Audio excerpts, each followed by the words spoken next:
with more after this. Caution is out once again, and again the victim was Blaise Alexander, and he damaged the car a lot more this time than he did the first time. The caution, the fourth of the afternoon, waves as we near the 100 lap mark. Yeah, there's lots of damage to this car. As a matter of fact, the rear of the car is dragging the ground. So if he's able to continue, it will be at a much reduced pace. In his 7th start in the NASCAR Busch Series. Here's the replay of what happened. Tony Stewart was right behind him along with Elton Sawyer. Going down in the corner, and ooh, he gets hit before he ever gets to the corner. I would think that Blaise Alexander backed off to go in the corner a little bit sooner than Tony Stewart thought he would, and touched him in the rear. Wouldn't you think, Kyle? Yeah, that's just, you know, there you see the contact right there before you ever get to the corner. And, you know, Blaise's car has already got some damage on it, so he's probably checking up a little bit. And Tony just runs in on him and just bumps him in the rear. And you see the car. He slides from turn 1 all the way to turn 2 with all 4 wheels locked. Once again, the Pennzoil copter cam will give us a view, and I mean, it just doesn't, it takes so little. And look at all these cars. How in the world all these cars miss him is beyond me. Andy Santerre just barely gets under it. The 34 car drove through another one. Our bridge is strapped an onboard camera, and watch this. When you see them going up the hill, Kyle, you hit the gas as hard as you can and want to get by before they come down. Yeah, want to get by before they come down because you know they're going to come down. It's just physics. So Blaise Alexander has been the billiard ball in this high-stakes game of pool here this afternoon at Bristol.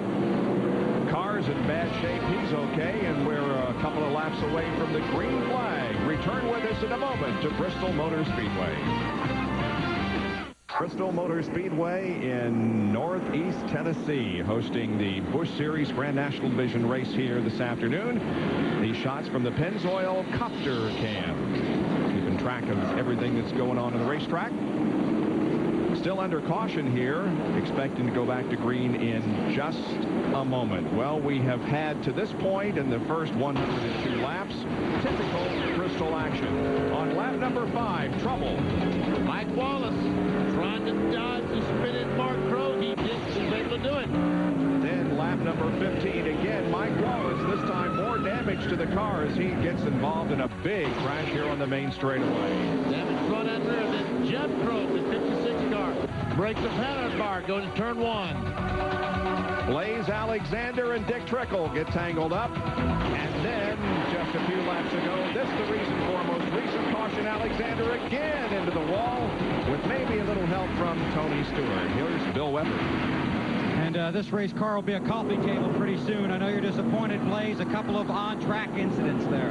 Well, we had a plan to stay out there. We knew we wouldn't be as fast as the other guys that got tires, but you know, Al and these guys do an awesome job in the rescue engine formula. It's been behind us, and we've been finishing all the races. I guess it's bound to happen. And you know, this track, it'll bite you quick. And I was just, I guess, getting pushed around the rookie thing or something. You learn here in a hurry, don't you? Yeah, you do. Okay, that's Blaise Alexander. He's finished for the day. You race here fast, and you learn here fast.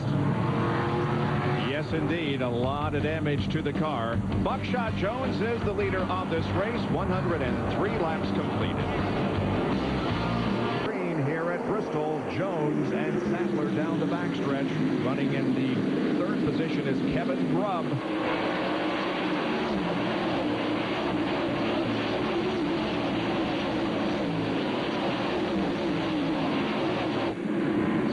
Car Tracy Leslie is 3rd in line on the racetrack, but he is a lap car. Here is Grubb trying to get to the inside of it.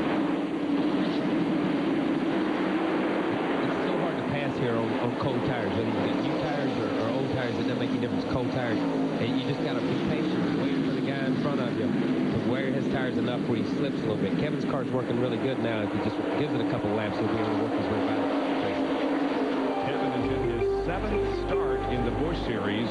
His best finish was just last weekend's most recent race at Darlington. He finished 15th after running in the top 10 most of the afternoon. He finally gets underneath, just like Kyle said. He waited a couple laps. He was able to get underneath Tracy Leslie and go on by. Now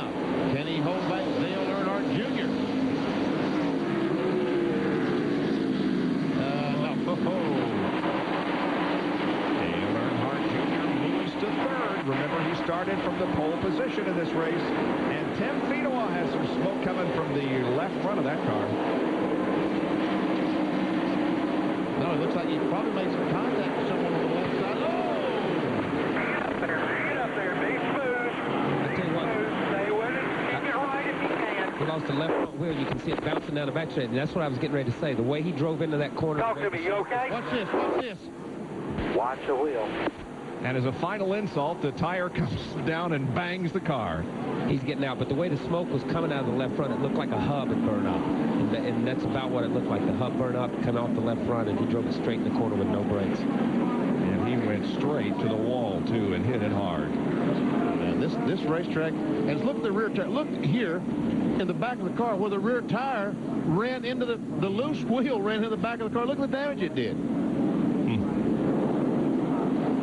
Tim is okay. Taking the helmet off and unbuckling and getting out of the car. Ray Dunlap.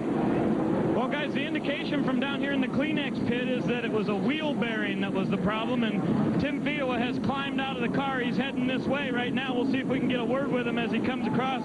It appears the driver is okay, but the car is definitely not. Tim, it looks like maybe you had a wheel bearing go out there. Pretty hard hit for you. Yeah, it wasn't a wheel bearing. It was a brake, something.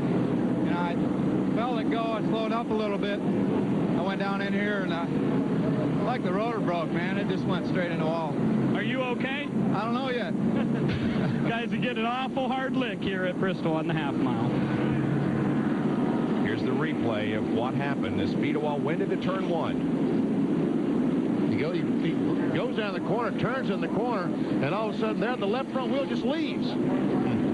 Bam. And you can see where everyone else is slowing down at that point in time, his car seemed to accelerate as the left front wheel came off of it and snapped the brake lines. When he hits that brake pedal, there's nothing there. It goes straight to the floor. Another replay. Watch as he goes. Watch that left front wheel just leave. Phil Parsons said, wow, look at that, as he goes by. See, Tim Fedewa he just thinks it's a brake because he went down the corner. He hit the brake pedal. There was nothing there. He thinks something happened to the brakes. He doesn't realize that he did, in fact, he has enough. Watch this tire now. Now, that's adding no insult to injury. You know, I mean, that is really the ultimate right there. And that did the biggest damage to the car, looked like. Here it is again from another angle. The tire just leaving the car, and Tim Fedewa hard into the wall.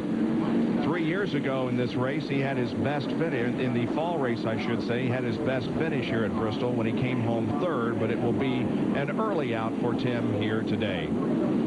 As the tire comes bounding down the backstretch. You can see the rotor in the background right there. It's not the rotor. Yep. And there is the contact with the car. We're nearing the halfway point now of the More Snacks 250 from Bristol.